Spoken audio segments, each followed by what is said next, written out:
Living walls are my absolute favorite garden. I even wrote a book on it. I love living walls because it brings the eye up and it makes the garden really complete. Instead of always looking down at the ground, you have a new angle. The thing about living walls, and the real secret to living walls, is both the soil and maintenance. Like any garden, you absolutely have to maintain it. So if you're in a warmer climate, you might have to change out a few plants annually. But if you're in a colder climate, it's essentially you're growing an annual garden if it's outdoors, and you have to replace the plants every season. In order to grow a living wall, you need a unit, and I'm using the Varden Kit by Vertical Garden Supply. And the Varden is really a system of socks. You fill the socks with soil, and then you put it inside the Varden, and it has an automatic water feature, so you can plug it right into your irrigation system. It's super easy. Whatever your setup that you're using for your living wall, if it has soil in it, that soil needs to be refreshed ever so often. It's really based on how your plants are growing and if they need a kick in the pants or not.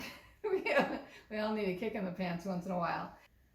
The best way to get consistent fertilizing is to mix it in the soil from the very beginning.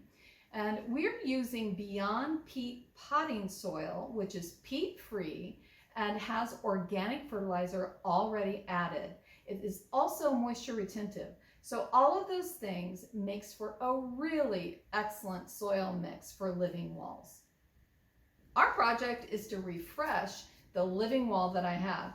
It survived 115-degree heat this summer. Well, it didn't survive very well. Some of the annual plants really took a dive once it hit 110. At the end of the sock is a tie. I'm going to cut that. Now I open the sock up like this, and then I have just below me here a little bin.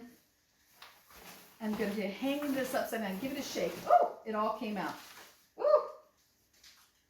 Now what you're left with is a sock that has holes in it, like this, because I planted the plant in there before. I have to fill this with soil again. And believe me, I've practiced this many times. Filling it from the top does not work. I know. You have to see me with like a little measuring teaspoon trying to fit. No, that does not work.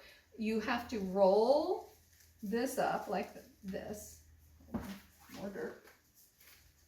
Roll, roll, roll, roll, roll. Okay, like that.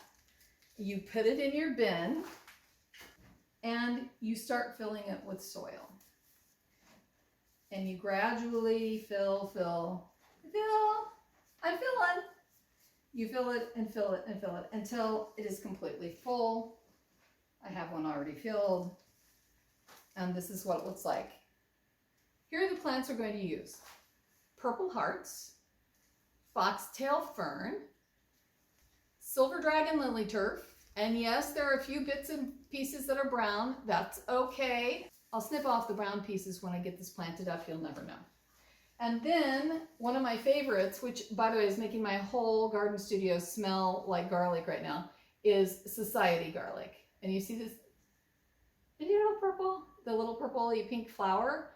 It's going to be really full of flowers, hopefully later in the season. And now we have a giant root ball. Seriously? What are we going to do with that? It's not going to fit in there, is it? We start taking off the excess soil. And we tuck it in the sock. If you can see what I'm doing, I'm digging the soil around a little bit.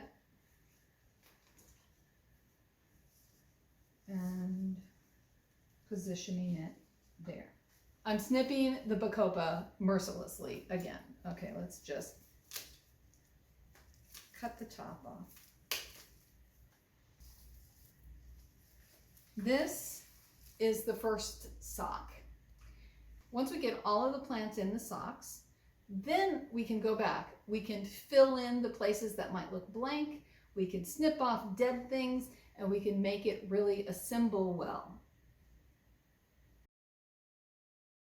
I'm Shauna Coronado. Thanks for joining me in my garden studio, learning how to refresh a living wall.